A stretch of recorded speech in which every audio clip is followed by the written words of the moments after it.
One of the things that amazes me about doing this show, Good Morning Frederick, is the number of people I never knew existed before doing this show. And my next two guests are in that group, and now I can at least say I understand. Welcome, Serena and Pastor Deb, to Good Morning Frederick from Centennial Early Learning Center. How are you?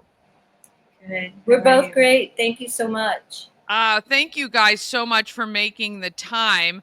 I am just fascinated that I've been a part of this community for so long and felt like I was pretty connected. And I still meet new people every single day, people doing great things in our community to make it stronger. And I'm going to put you two in that category of great people doing great things. So thank you for that. Um, Pastor Deb, you said you've been there for 9 years, but this church or building that you're in has a storied history in Frederick, dating back 100 years. 125, and then its original building was on 3rd Street. Okay. So the Brethren, representing the German community when it first came here, and it seems as though each community that came from Europe set up its own flagship. You know, the Mm, Episcopal Church representing England, the original Methodist Church, which would have also represented England, right. Lutheran, which would have been that whole part. 125 Yeah. years. So recently, really, and I do think there is a reason for everything. You guys found yourself in a niche that you didn't even realize was necessary until it really happened. So tell our audience a little bit about the shift and where you guys are today. So I'll start just in terms of ti time before Serena, and then as Serena has mastered so much of working with government agency and getting our licensing, I'll shift to Miss Serena. So yes, anybody who comes to Frederick, the city aspires, sees these magnificent flagships to the different cultures that came here 100, 150, 200 years ago. We are one of those, and as we came into 2000, the need for these great big historic buildings just continued to decrease as the culture found itself in a very different place. Mm, I'm not sure what other churches will do with this, but we have this 18,000 square foot building smack dab in the middle of downtown that is just magnificent. And so we created what was called the 2020 Vision Plan to continue to reach out to the community, but to a younger demographic, and mm, started a early learning center, a preschool. yeah. Well, and I think it's fabulous, Serena. I'm going to let you go, but I always think it's fabulous because you know, God's plan sometimes isn't what we expect it to be. So you guys just kind of realized this space that needed to be filled, and that led to Serena having to navigate, I think, a lot of what needed to happen. Serena, tell us about how you've come on to this program and what you've learned so far. Yeah, absolutely. So we really are an international early learning center. We have such a diverse population of families who are brand new to the U.S. Even some of our toddlers were born outside of the U.S. And part of what I do is help them navigate childcare and some of the voucher processes and such. And we serve children ages 2 through 5. And part of that whole goal is we want to help parents be able to go to work, figure out their situations without having to worry about where their child is and making sure they're in a safe and nurturing environment.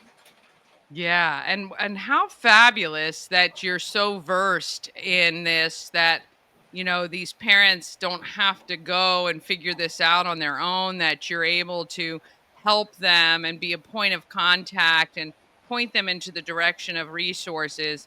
It's one of the things I love about the nonprofits in Frederick, how very collaborative all the nonprofits are and working together, and trying to just help families as much as possible.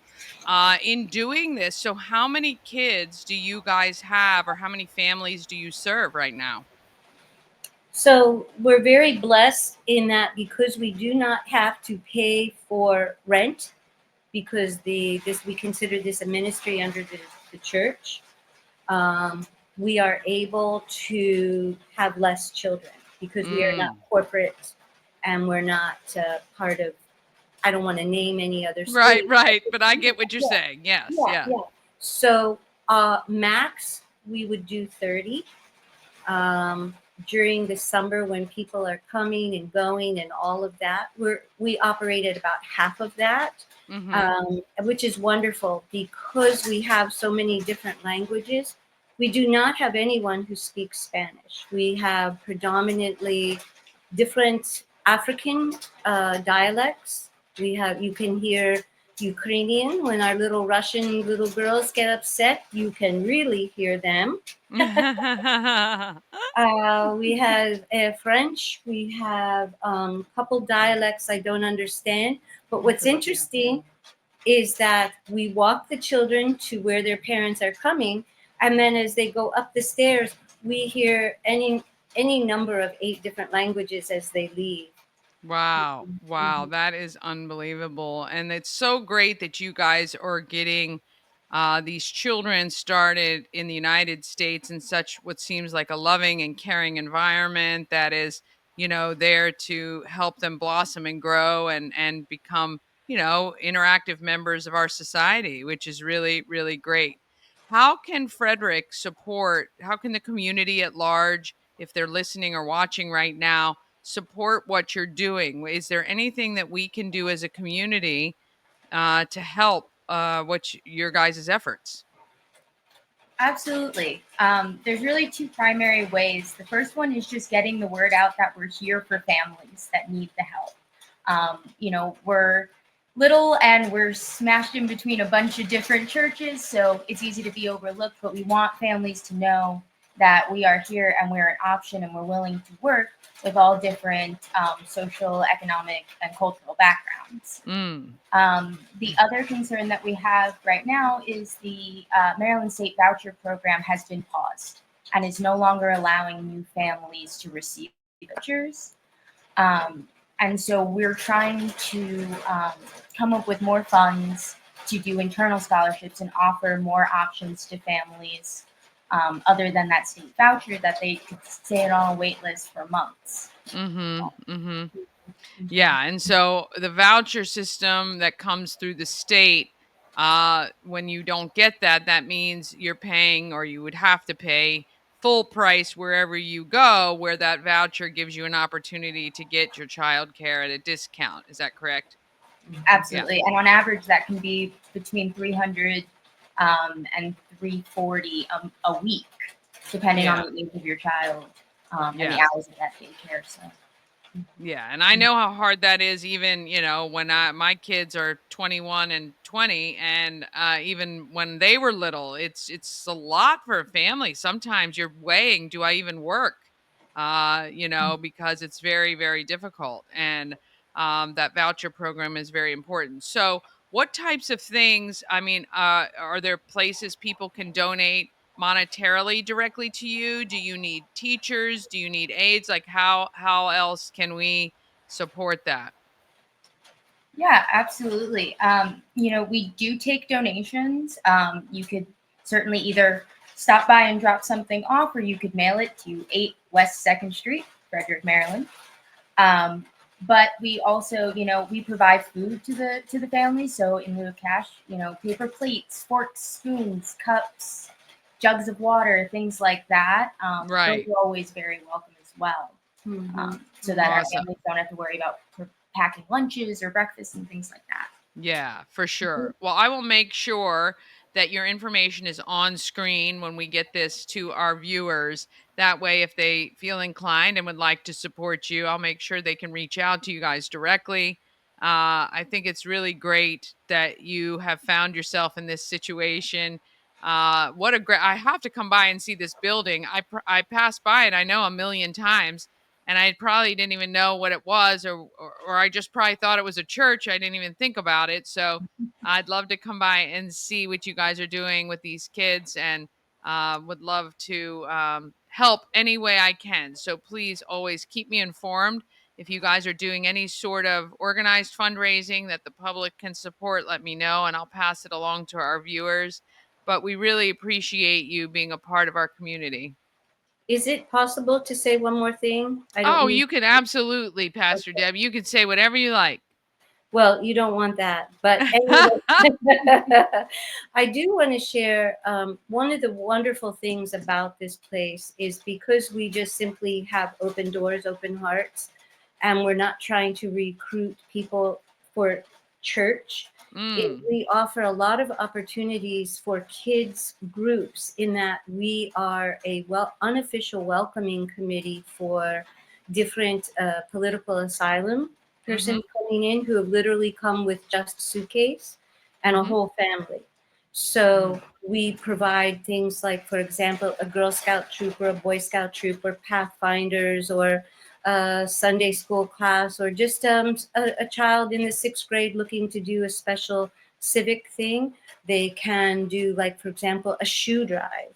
They can do something mhm, like deodorant and toothbrushes. It's mm. such an easy thing to participate in, and that's probably as big as the school in that Right. at Christmas, not at Christmas, but in the winter, we give out typically over 300 coats that different people are accustomed to having an annual coat drive and they're used Mhm. to it. Or I have a couple families where their daughters just got really involved in this, Yeah.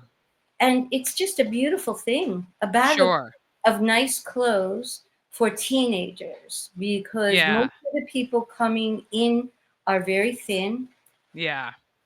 And we're talking about documented persons who are coming through as political asylum.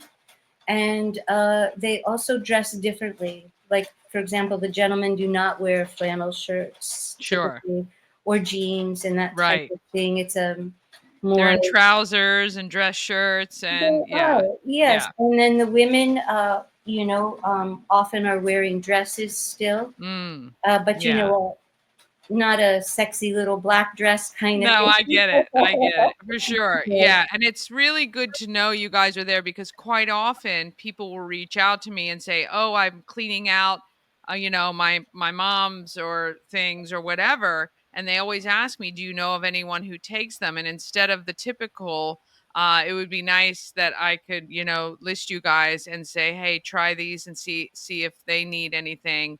The hygiene items and things like that are easy to do, and I think we forget sometimes that there are other organizations here in Frederick like that I didn't know about. So it's nice now that I do. You will be on my list, and we will make sure our viewers are reminded that you guys are there, and that this is an opportunity for them to help part of our community. So Well, we also welcome anyone, and most especially yourself, to come for a tour. The website, you can see, Serena's going to tell you, we've got a really nice website for the school. They can see a tour. Come have a tour. We'd love you to see it. nice. Yes, yes. Well, I appreciate this. Very eye opening. Again, I'm always surprised. It kind of not so much anymore, but there's a lot of amazing things going on here in Frederick that I wasn't aware of. And now that I am, you can count on the fact that we're here to support you 100% with whatever you need.